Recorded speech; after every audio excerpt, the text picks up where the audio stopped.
Hey, everybody. Happy Sunday. It's me again, Ed Carbajal for MMAnews.com. You can follow me on Twitter at Carbazel.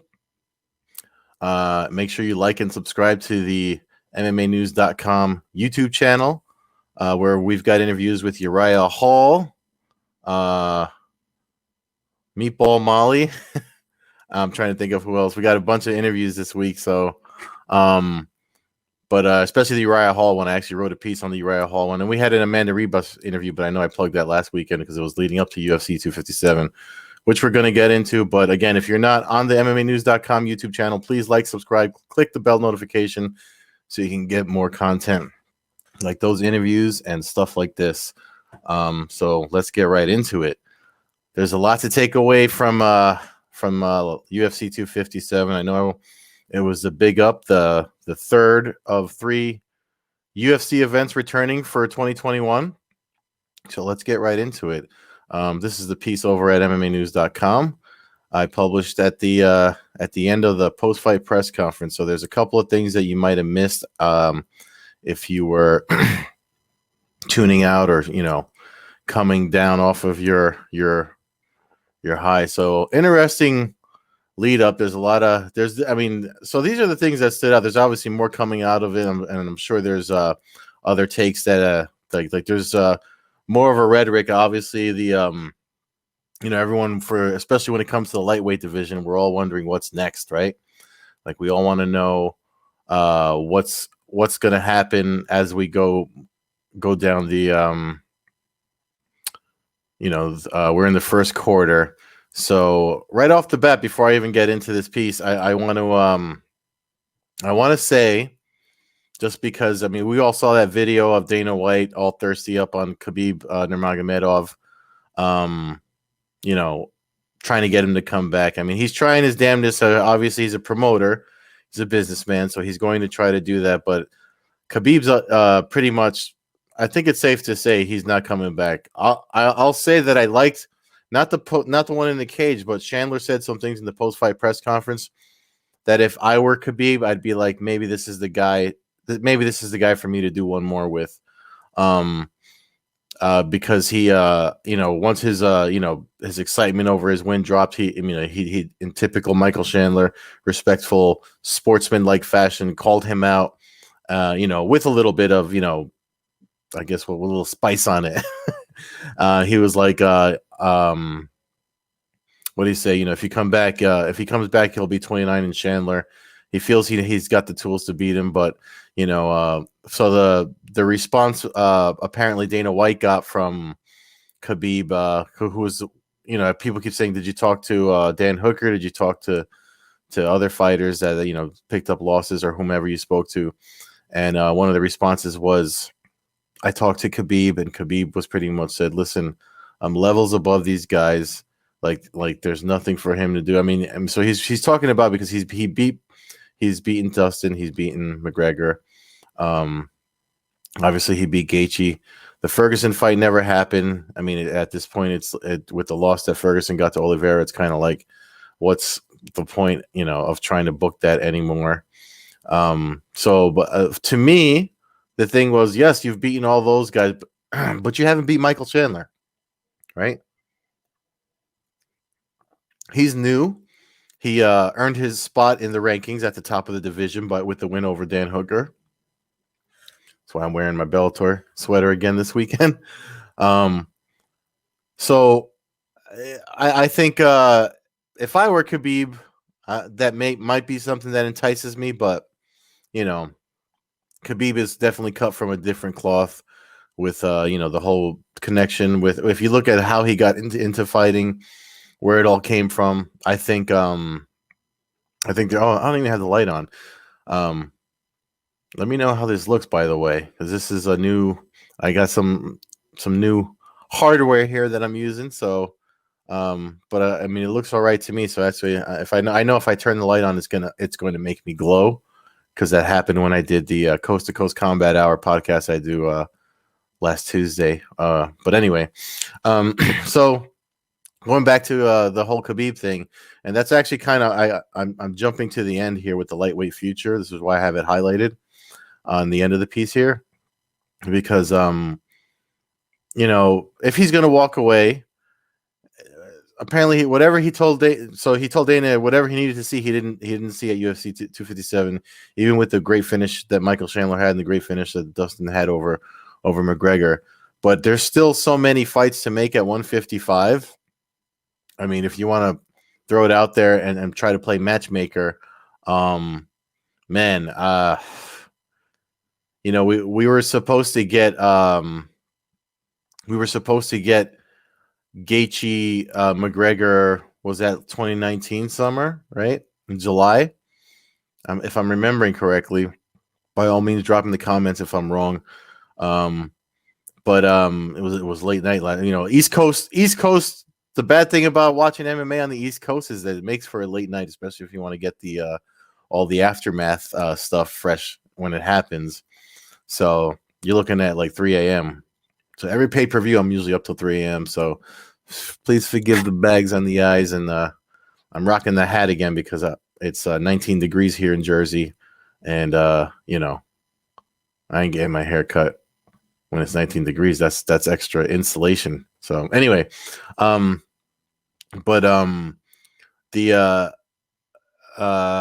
there's so many other. It's actually exciting when something like that happens. You look at what happened with light heavyweight. John Jones moving up to heavyweight makes for an exciting matches for light heavyweight, right? So the same can be said for Khabib walking away from the lightweight picture, which he said time and time again that he's not going to hold up the division. So I think we're looking good for listen, at the I should have actually included this in this piece, but one of the interesting things that happened at the pre-fight press conference was you had Dan Hooker, Dustin Poirier, Conor McGregor, Michael Chandler, and someone in the media, I think it was someone from BT Sport, asked, would you four men object to being in a lightweight tournament, as a way to crown a champion, which I really wish the UFC would do a lot more of, kind of like that season of Ultimate Fighter for the flyweight division when all those guys were competing to the winner of the show got the shot at Demetrius Johnson. I mean, that's probably the last season of the Ultimate Fighter that I watched because, I just prefer to watch the fights. I don't care about the drama and the reality show stuff. That's the old man in me. But it was entertaining as far as competition. When you look at tournaments in sports, the brackets exist everywhere. Basketball, football, what have you, and I think that's what makes the professional fighters league exciting, and I think that's what if the UFC pulled this out every once in a blue, I think fans could get on board with it. I mean, I'm just spitballing here. Again, I'm a nobody or whatever, but put the tournaments, right? Like kind of like what Bellator you did with DAZN, but UFC has the ESPN platform. You could do ESPN Plus, make them tournament events, main event 5-rounder, with the top 6 lightweights, right? Or the top 8 lightweights. And then last 2 guys fight for the title. This puts Conor back in the picture. It puts let's look at the UFC rankings here.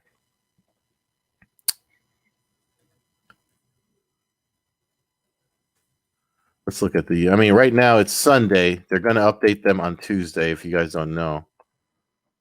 UFC updates their rankings every Tuesday, and it's based on like media people voting for them, not me, obviously. So top 8 guys, you're looking at Paul Felder, Rafael Dos Anjos, Dan Hooker, Tony Ferguson, Conor McGregor, who's right now number 4. He's probably going to drop because we haven't even inserted. So yeah, this is going to definitely change because Dan Hooker was ranked number 6. Chandler just inserted himself in there. So, yeah, but look at, either way. So if Hooker would still be in the top 8. So if you're looking at an 8-man tournament, I'm trying to think maybe RDA gets pulled out from that by Tuesday. We're gonna have to do this on. You know what? If you go to watch, we'll probably do this. Me and my co-host Matt Hawkins on the podcast that I do on Tuesdays. We'll probably go through this and match make a make believe lightweight tournament. But right now, Justin Gaethje's number one, Poirier's number two. So do they do Poirier Gaethje again? Like, is that a rematch? Do you really want to see that rematch? I don't know. I don't know if I want. I'm not sure. Charles Oliveira, obviously, is probably going to be elevated by Tuesday.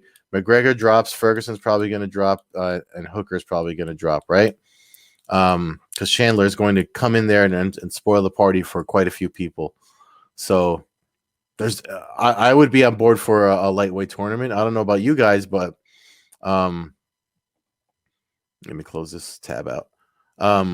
Yeah.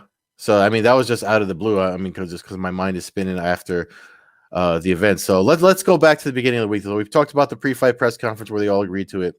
Remember how this got made? Fighting the good fight. This is my first takeaway, was because remember that these two guys wanted to do this fight. These two guys being Poirier and McGregor, they wanted to do this as an exhibition charity, and God forbid the UFC not be involved in something with McGregor where it's going to draw so many eyeballs. And they still made it about charity. Not for nothing. For shout out to both guys, no matter how you feel about either fighter.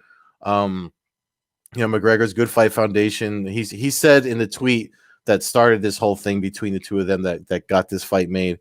He said in that tweet, like, I'll donate $500,000 to a charity of your choice, and obviously it was a Good Fight Foundation. And then they confirmed after the pre-fight press conference that McGregor's following through with it, and I mean, he was respectful from beginning to after the fight. Usually, there's some heat and stuff afterwards, but none of that. We got none of that.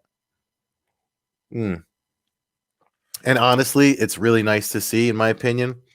I mean, it is a sport. It's martial arts. It's supposed to be about respect and discipline.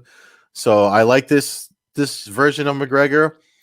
The sportsman-like, or whatever you want to call the honorable McGregor, he wins too. He same attitude, and he beat Cowboy Cerrone in the first round. So we obviously, and Mike Bone from MMA Junkie tweeted, this is looking at, like, right now it's looking at 1.6 million pay-per-view buys for this event.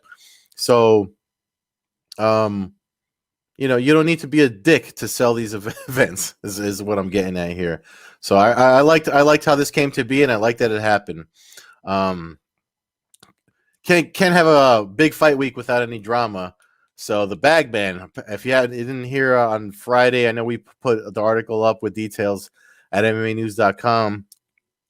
Adman Azaitir, sorry if I'm getting his name wrong, but not only was he removed from the card, but he got cut from the UFC as well.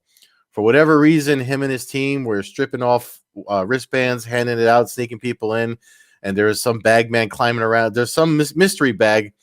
To even today, we don't know who we do not know who we don't know what the contents of the bag was that was so important that required a man to be climbing around doing parkour out on the balcony or whatever the hell happened. I know there's video footage of it, but that might be something that emerges this coming week. But what are you gonna do, right? Yeah, I mean, no against as far as Azatir is concerned. In the post-fight press conference, Dana White said, they didn't know what was in the bag, and they're not going to be pressing any legal charges. He figured getting cut from the card and cut from the UFC is punishment enough. He actually said he's not a bad guy. He just made a really stupid decision. So I thought that was just an interesting, And then, so Juliana Pena picked up the win against Sarah McMahon. And then she called out Amanda Nunes and accused her of ducking her. I don't know where that came from. I mean, I know you have to call your shots and try to make your fights. In my opinion, Pena was losing that fight though. So I feel like and Amanda Nunes is supposed to. I mean, they announced for 259, right? the rescheduling of Megan Anderson and Amanda Nunes. So I think in the meantime, she's gonna have to wait. And again, McMahon was winning that fight up until she Pena tripped her with with one of the many takedowns that she got. She went for another one. I guess Pena got wise to it, tripped her, wound up on top, and then was able to secure the finish. So hey, listen, I'm not gonna falter for trying to get her a title shot, but it's a little. It seemed out of place for me. Speaking of things out of place, again, as I rock my Bellator hoodie on purpose, I thought this was interesting. So before the fight, Patricio Pitbull, he changed his name back, but he actually put a UFC logo here. I don't know if you can see it on this where I have my cursor on the screen. He put a UFC logo here and changed the name to UFC because he is verified. So with the verified mark, but you could tell it was him because obviously his handle didn't change. He didn't change his handle. I mean, he wasn't trying to do anything against the UFC. It was more, or I mean, I don't know what his motivations were, but he put this. Let me mute that. So, but look, he put this is his finish over Michael Chandler, and he put the slow mo up for to throw shade pretty much at Chandler as the fight night was upon us, right? Crazy. I mean, I guess that's good gamesmanship, if you want to call it that. I mean, it's trash talking, so just a little bit of history here. If you go back, I think it was in the summer. I forget what event it was when someone asked Dana White about Patricio Pitbull after the signing of Chandler. Pretty sure it was after the signing of Chandler anyway. And he said, Patricio Pitbull and Dana White was like, I don't know who it is. And it became this whole thing. It was like, you know who I am. I mean, I finished this guy that you're about to sign, things like that. So that's where all this is coming from. But then obviously he picks up the win. And let me stop that so you can see. So picked up that first round win against Hooker. He tweets, "Good work, my son. Daddy is proud of you," and tags Michael Chandler in it. Chandler didn't seem to really want to address that in the post-fight press conference. He said something else. Let's see. I don't know. I mean, apparently there was another. I didn't include in the article, but one of the media guys at the event said something like, "Good for you. I hope you get the title," or something like that. Yeah. So. He said he tweeted after, which is not in the article. The other tweet was, "My son, Michael Chandler, is going to be the UFC champion next easily." So that's what was quoted to Chandler at the post-fight press conference. And that's what when Chandler was just like, "I will." He kind of didn't want to address it. He really didn't want to give Pitbull. He didn't want to bring Pitbull into any of obviously he had a good night, so he wanted to just keep the negative energy out of it. The Marina Rodriguez, man, everybody had. I mean, I still like Amanda Ribas. I mean, how do you not like Amanda Ribas? But Rodriguez, man, what the weird double finish, if you want to call it. I'll tell you what, my podcast co-host Matt Hawkins keeps telling me that Herb Dean is missing a couple of steps, and I want to say that that's definitely an example of it that we saw in that fight. Ribas was obviously knocked down. It was weird. He stepped in to stop it, sort of, but didn't. And then so the fight kept going, and Ribas took more damage than she should have. It was rough to see, but I mean, that's one of those cases where that the body type of Rodriguez.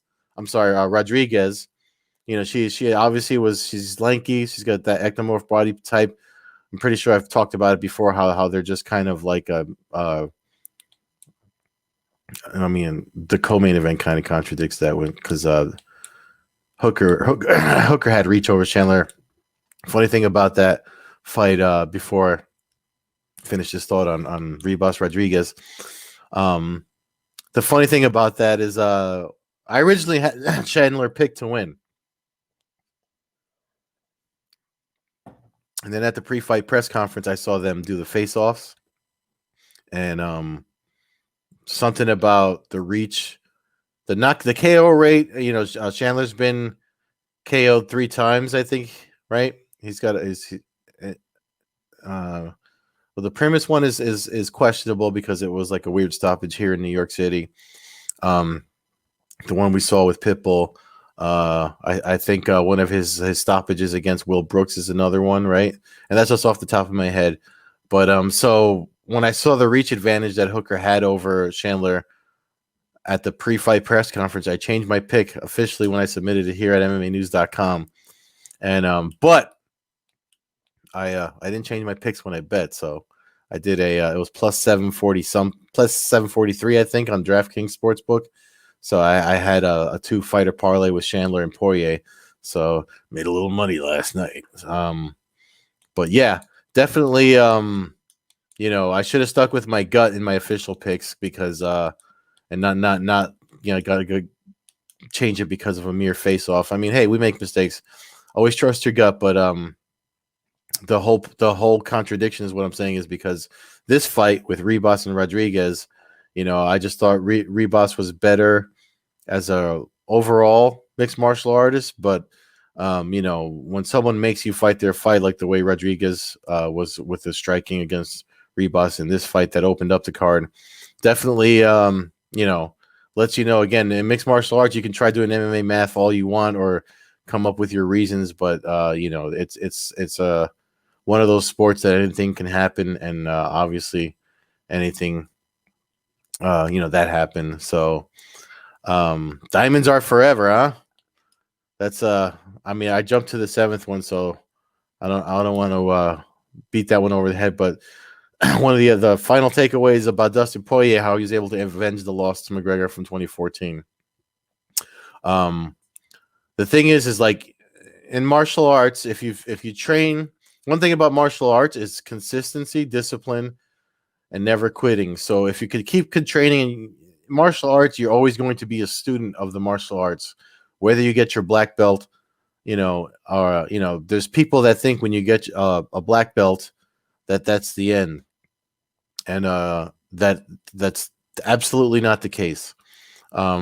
It's, if anything, it should open up your mind to kind of like a rebirth of a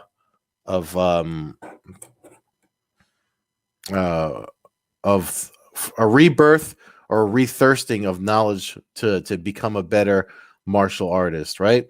And it seemed, not for nothing, both, even McGregor after the fact was, he acknowledged, I'm not fighting enough, I'm not doing enough camps, and if you're not busy, you're not evolving. And that was the case with the main event last night, right?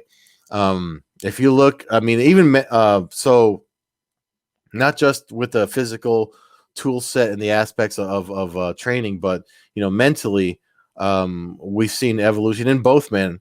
But for McGregor, he said, I have to get back in and do more. He looks really motivated to do Poirier. We're going to see Poirier McGregor 3. My prediction is like International Fight Week, July-ish. Even though, I mean, I feel like International Fight Week is no longer a thing, but a whole other rant on that.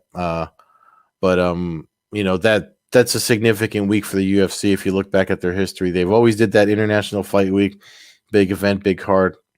The 2016 sale happened that week in July, and they always try to see UFC 200. All that stuff they always try to do something in July. And if you look at the next cards, we're already seeing those early pay-per-view. March 6th, I think, is the one with Megan Anderson, 259. Yeah. UFC 259, March 6th, right? So they're already doing those beginning of the month. So that's why I feel like in this quarter, or I'm sorry, that in that quarter of the year, that's where the UFC, if they are going to rebook, we get a trilogy with these men, it's going to be in July. That's just me spitballing it, right? But McGregor, I think he's got 3 fights left on his contract after last night, because he signed like a 4-fight deal when he was it 4 fights or 5 fights? I forget what it was when the Cowboy fight happened, and then COVID happened, and not being able to travel and logistics stuff happened. But I think if this, I mean, Dana White already hinted at a return to Abu Dhabi in June or July, so I'm saying July because they did last July. They keep calling Abu Dhabi the new mecca of fight sports, whatever, what have you. So I foresee that happening then. Mark this day, Sunday, September 24th. I'm making the call. I'm predicting that's what we get, but you never know, man. I mean, it depends. One thing that Dana White kind of hinted at is with because of COVID, logistics, and travel. He kind of hinted at the new administration. His boy Donald Trump ain't running the show anymore. So he's worried about how the 14-day quarantines for people traveling will affect the logistics of booking and making events when they return to the States this week. Tuesday, I know he says he's having the matchmaking meeting. Again, that's when the rankings will be updated. But I wouldn't be surprised if that's what happens. I mean, again, it sucks that we have to talk about, as I clear my throat, it sucks that we have to talk about this whole situation with COVID every time we talk about sports. But I mean, I'm done with the takeaway, so I'm going to take this down. But it's just where it's the world we live in, and if anything, maybe they don't have events as often as they did. They're going to have to stretch them out to make time for all these quarantine, days, 14 days that it looks like he's concerned with. So who knows what's going to happen there. But again, I mean, if the UFC has been so successful during this time period with the pandemic, I can see them planning around it. And, they're one of the, MMA fans are so fickle, myself included. You complain that there's too many UFC events. They're on every week. And then when they went away for the holidays, we're running around wonder what the hell we're going to do with ourselves. So in that sense, it could be good for them. It'll probably boost if they take breaks between events to boost up their numbers. It could boost up their numbers when these events go away for a little while. People miss them, and then everyone jumps right back into it. So, Jesus Christ, sorry. 19 degrees. Did I say it's 19 degrees today? Dry air. I'm drinking tea and water, and I'm still over here with my Jersey cough. Sorry. But my apologies for that. But listen, I think they can find a way to work around it. One thing I'll say is that the Apex facility, was built before the pandemic, and I might have even said this in a previous Sunday submission, but the Apex facility has been the UFC's biggest asset. I know when they built it, it was just supposed to be for Contender Series and stuff like that. But that building, man, for them to do stuff on at home base has been. I mean, I remember Bob Arum even was trying to be all like, oh, maybe the UFC will let us use that. Even though Dana White hates Bob Arum, so that's why that didn't happen. But he wanted to use it for boxing events, so it's definitely an asset for them that I just feel like they'll find a way. And the forward thinking there too. I mean, aren't they building a hotel? I feel like I remember seeing something that they're building a fighter hotel near there just to deal, because we don't know how long, the new normal is going to create the necessity for things like this. So at the end, I mean, maybe it pays for itself. Hopefully some of this, trickles down to the fighters. But that's a whole other story that we're gonna for like another day or maybe on a I talk stuff about that on the podcast I do, Coast to Coast Combat Hour. But yeah, it was definitely a great event for what we got out of three fights Saturday, Wednesday, and then Saturday again. The UFC's return, first few events of the year, should make for an exciting rest of the year. I'm really interested to see what they do with the lightweight division. I know you guys are too. But thank you so much for watching this. Those that tuned into the live, again, I share this on my own Periscope on Twitter, Twitter Live, whatever they're going to call it by the end of the month. And this lives at the MMAnews.com YouTube channel. So again, like and subscribe if you like what we're doing here. Check out the interviews. Homeboy James Lynch hooking it up. I know he's got a lot more coming. And that's pretty much it. I was happy with it, man. I was pretty happy with it, but that's it for me. We'll see. I forget what's going on this next week. Bellator doesn't come back till February, so it's going to be an exciting year for mixed martial arts. Thank you so much for tuning in. Enjoy the rest of your Sunday and your foosball or whatever the hell it is you watch. I'm tapping out. I'll see you next week.